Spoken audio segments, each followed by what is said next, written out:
You guys have planned retreats all over the world for some of the biggest companies. What is the most insane thing you've pulled off? Just recently, I think we moved, 400 people into Phu Quoc, just a tiny island off Vietnam. During a TSA strike, there was a typhoon that happened in Philippines. It was a logistics challenge. The TSA, there was a government shutdown that locked down the TSA. So all of our Americans were just like scrambling to be able to depart.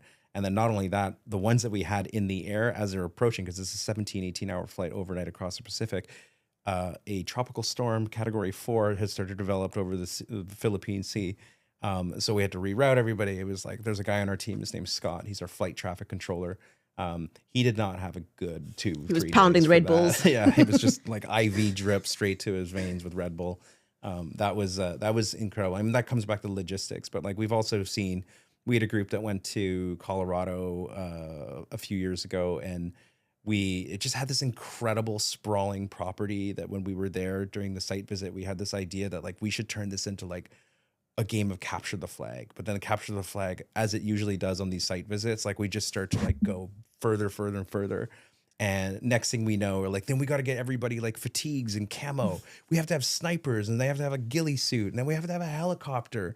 We should have like loot boxes with crowbars that you pry open. There's a radio, so now your team has a radio to communicate.